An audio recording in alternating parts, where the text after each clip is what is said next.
Do you know how important your gut is for healing Lyme disease? If Lyme is a war, your gut is like the home base. In my battle with Lyme disease, I shifted 5 things to make sure my gut was working correctly. This is a big part of the reason why I got better faster than some other people, even though I was dealing with a very serious chronic case and healing all naturally. My healthiest clients tell me that supporting their gut was a huge turning point in their healing journey. For example, one of my favorite clients, Linda, she was at a plateau. She wasn't getting much better day by day. But when we started focusing on healing the gut and supporting the gut microbiome, things shifted for her and she started to get better. Today, Linda is one of my best success stories. So here's how Lyme affects the gut.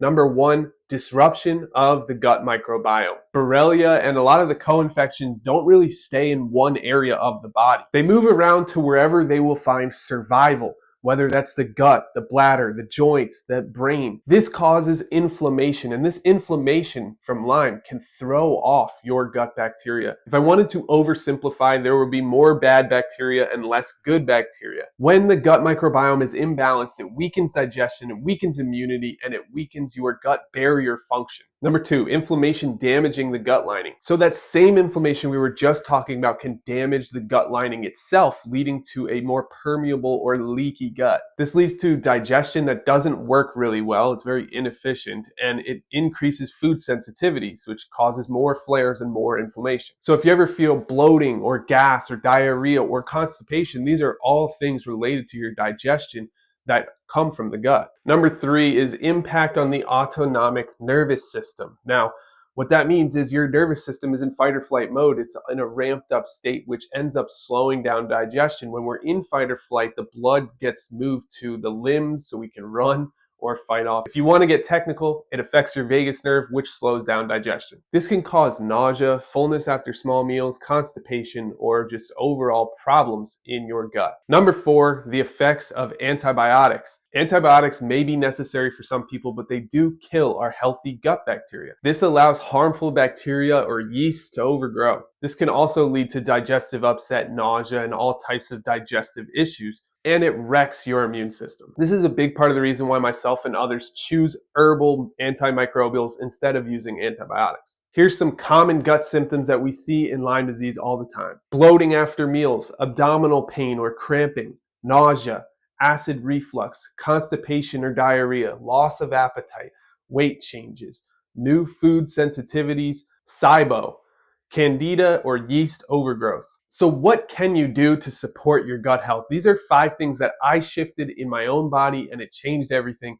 So that's why I help so many other people do the same thing. Step 1 is to reduce systemic inflammation. The best way to do this is to manage your infection or get rid of it altogether if you can. Again, herbal antimicrobials can be absolutely crucial in this war against Lyme disease. Choose whole plant-based foods that are gentle on the gut. Remove or reduce processed sugar or inflammatory foods like alcohol. Incorporate supportive foods like leafy greens, healthy fats, or spices. If large meals start to feel heavy, just start eating smaller meals. This can actually help with all that inflammation as well. Step 2, support and rebuild the gut microbiome. I did this and I help others do this by using probiotics.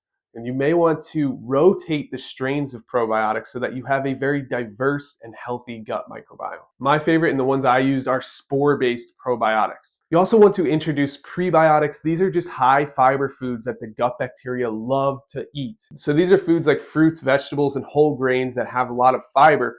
Your gut bacteria love these and they eat them to thrive. If your body's having a tough time with digestion, you can also use digestive enzymes to help break down food. Step 3, strengthen the gut lining. So many of us are dealing with permeable gut linings that aren't strong enough to deal with what we're eating every day. This leads to systemic inflammation and way more problems downstream. Nutrients like L-glutamine, carnosine, and collagen can help to rebuild that gut barrier lining. If you're getting gut pains and gut irritability, you may want to use herbal support like slippery elm or marshmallow root. Step 4, support the nervous system. We talk about this all the time on this channel, but getting that nervous system to a rest and repair state as often as possible allows the body to digest and heal and rebuild and repair instead of staying in a constant heightened state of fight or flight mode that kind of removes all of your body's agency to heal itself. For me, I started doing some deep breathing exercises. I started doing a meditation practice,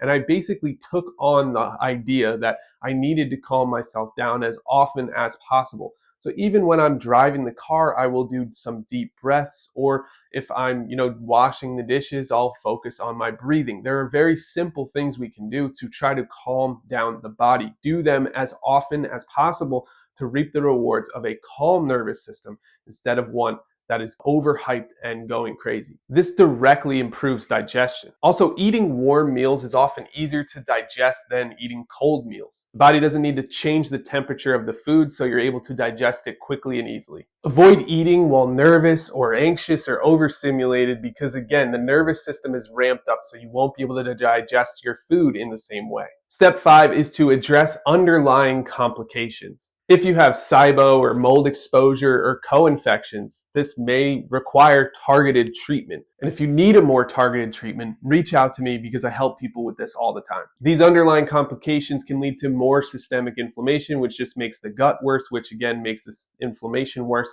And it is a very slippery slope and a cycle that repeats itself. But again, it all starts in the gut. Lyme affects the gut directly and indirectly, and the gut is our home base in the war against Lyme disease. Recovery does take time, but supporting the microbiome, reducing inflammation, and calming the nervous system can all help with digestion and with overall healing. Remember, you can take back your body. I've been through Lyme disease. It affected me deeply. It was very difficult for me. I was able to come back in an all-natural way without using antibiotics or doctor's offices or really expensive treatments. And I detailed everything I did in a 6-step manual that you can get for free.